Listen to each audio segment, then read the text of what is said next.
Hij was nog maar een jaar of 9, de kleine Nico uit de steeg.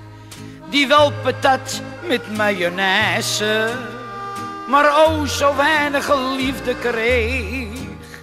Die op een dag zijn kleine hondje, zijn beste vriend, verdrinken liet.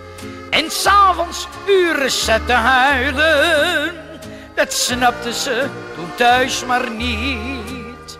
Want vader poetsen en zijn auto, zijn moeder die wou ook een slee.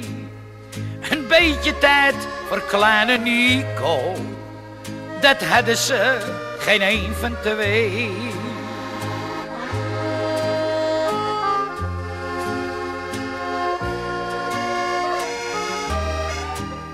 Hij was het liefst maar bij zijn oma, dat was zijn allergrootste schat. Omdat dat lieve oude mensje steeds tijd voor kleine Nico had.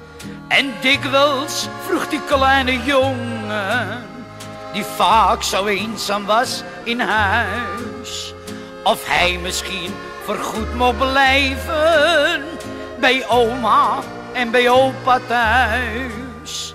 Want vader poetste en zijn auto, zijn moeder die wou ook een slee. Maar een beetje tijd voor kleine Nico, dat hadden ze geen een van twee.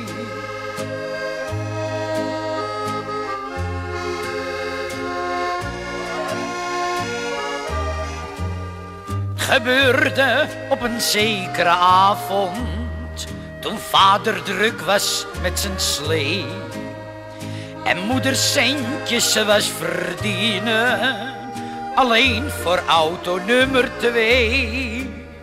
Toen is een brandje uitgebroken bij de politie. Later bleek dat Nico dat had aangestoken, omdat geen mens ooit naar hem keek.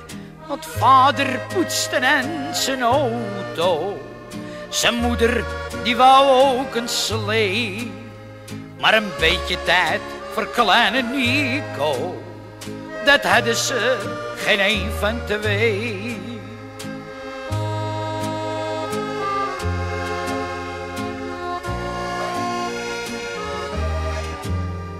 In een thuis met andere kinderen en leuke juffrouws om zich heen, die hem een lieve jongen vinden, voelt hij zich niet meer zo alleen. Dit is het verhaal van kleine Nico, een jochie ergens uit een steeg, die wel patat met mayonaise, maar zelden eens wat liefde kreeg. Want vader poetste en zijn auto, zijn moeder die wou ook een slee. Maar een beetje tijd voor kleine Nico, dat hadden ze geen een van twee.